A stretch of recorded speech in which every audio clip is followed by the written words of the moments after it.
Well, India's indigenous fighter aircraft, Tejas, has prompted international attention. A handful of countries have already shown interest to procure the aircraft. WION's correspondent Siddharth MP brings us more on the topic.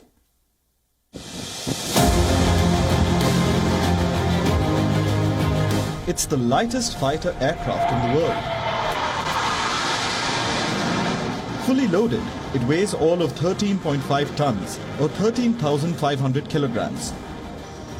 It can travel at Mach 1.6, which is 1.6 times the speed of sound, or nearly 2,000 kilometers per hour.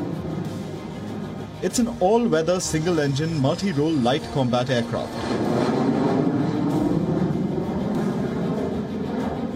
To top it all, this aircraft is made in India by the state-owned aerospace and defence company Hindustan Aeronautics Limited.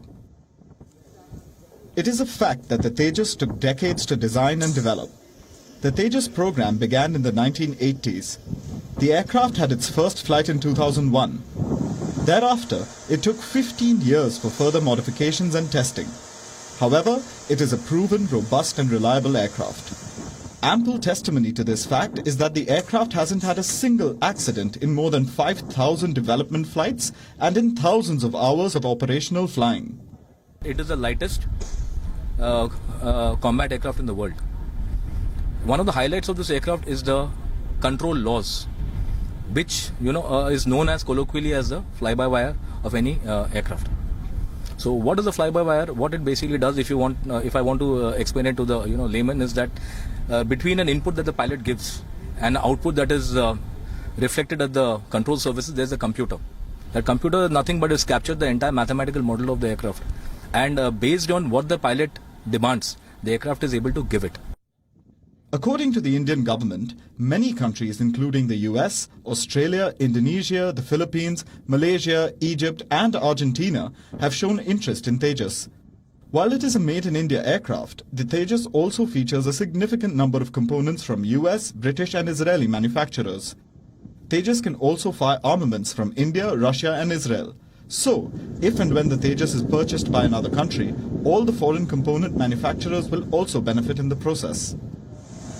India currently operates 2 squadrons, that is 32 aircraft. However, air power and capabilities are meant to be constantly upgraded. India is also working on Tejas Mark 1A and Tejas Mark 2.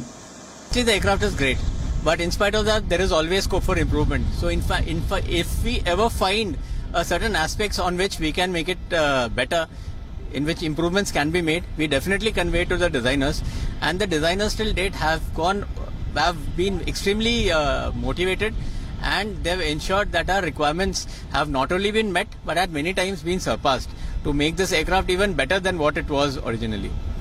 And in the same line, we expect that the Mark 1 Alphas and the Mark 2s will definitely make good the requirements and in many aspects surpass the desired capabilities.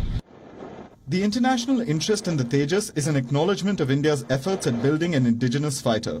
Operating out of Air Force Station Sulur since 2018, the Tejas aircraft play a crucial role in peninsular India. Tejas is a highly capable aircraft, and as far as the Tejas squadrons, the 2 squadrons, the Flying Daggers and the Flying Bullets that operate of Sulur are concerned, they can be called fairly as the defenders of Peninsular India, because when they operate from here, their area of responsibility is pretty much from the Andaman and Nicobar Islands on the eastern side and also Lakshadweep Islands on the western side. So the Tejas aircraft that operate out of Air Force Station Sulur in Tamil Nadu are actually the defenders of India's peninsula. Having succeeded with the first variant of Tejas, India's aerospace industry has gained significant experience and learnt valuable lessons. This could prove crucial in making India more and more self-reliant in crucial defence technologies. With video journalist Surendra from Air Force Station Sulur, Siddharth MP, WION, World is One. WION is now available in your country. Download the app now and get all the news on the move.